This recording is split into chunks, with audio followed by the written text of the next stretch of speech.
Hello, in this video I'm going to go over my experience installing and running OpenClaw on a Raspberry Pi. The process should be similar on most computers, but I chose a Raspberry Pi because I had one laying around and it seemed like a good safe environment to run this on.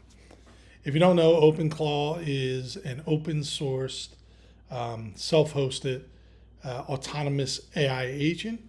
Basically, it's an AI assistant that runs on your own hardware and can perform tasks on your computer. It's pretty cool, but it's also potentially dangerous. Definitely have to be careful. This is not something you should install casually. If things go wrong, you could potentially expose passwords or even have important files deleted on your computer. So be careful. I used a Raspberry Pi 4. It's the current generation is a Raspberry Pi 5, but the 4 is what I had available kind of laying around, and honestly, it works just fine. I installed the Raspberry Pi OS, which you can just follow along the official instructions on the Raspberry Pi website. It's pretty straightforward. I'll include the link to that website. It has pretty clear directions on how to do that. You just need an SD card, put that into your computer, and install following the steps on the website. All right, so then once you have the Pi booted and you got it connected to the internet, which you just connect it to your Wi-Fi, I ran the install command found on the OpenClaw website. Again, I'll provide the link, but it's just a simple curl command. That ran for a little while, and then it completed without issues for me. During setup, OpenClaw prompts you to choose a model. I went with Google's Gemini model, mainly because Google offers a generous free trial. At the time of this video, they are giving away $300 in API credits for cloud service that you can spread over 3 months. And Gemini 3 is a pretty strong model, so I felt good about that. There were some additional options that mostly I just left as the default, but there are a few add-ons that are probably worth talking about. First, I'll talk about Telegram. To interact with OpenClaw remotely, you can use Telegram. There's a bunch of, you can use WhatsApp. There's a bunch of options, but it seemed to be the fastest and simplest method. And so the process is you go to Telegram, create an account. You have to message what is called BotFather. Yes, that is the actual name.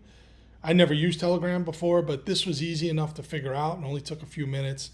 BotFather prompts you to create a new bot. You do that, give the bot any name you want, and then shortly you'll receive an API key.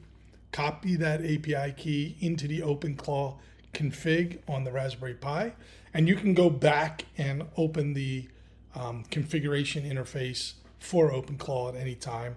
I'll provide the commands for that in the description, but it's basically OpenClaw config.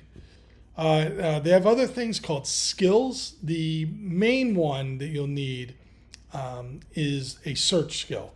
There's a few options, but the default one that it recommends and that people seem to be using is called Brave Search API.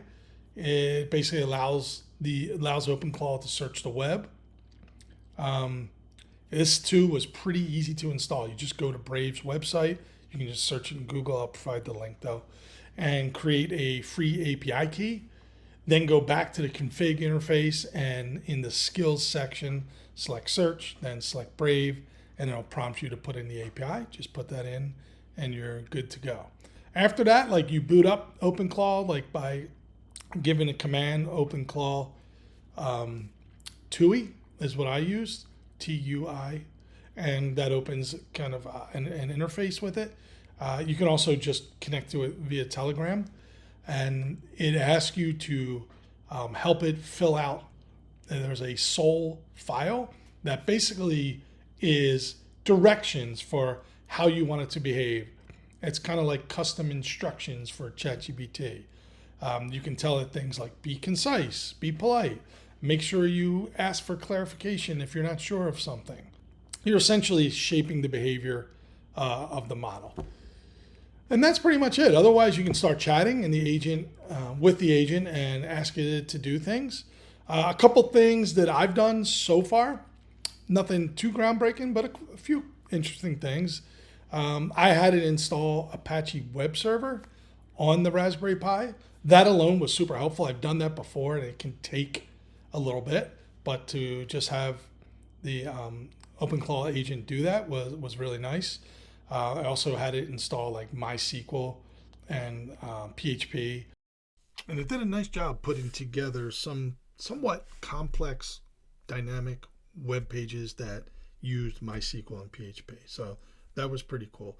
The other thing that I did after some research is I went into the config file and I set up different agents for specific tasks. Like I created a smart agent, a what I call a mid agent, which is like a mid-range agent, and a fast agent. And the reason behind this is to kind of save a little money on API calls, and for certain tasks, the specific agent would work well. And I actually had the smart agent set up a cron job, which means that I had it at a specific time set to wake up and go look at a file that I created. And if there was a task waiting for it in that file, it would go and perform the task. Otherwise, it would go to sleep. So I thought that was one of the cooler things that I set up. Otherwise, I'm still experimenting. Let me know what you're doing with this. I hope you found this helpful. Thanks.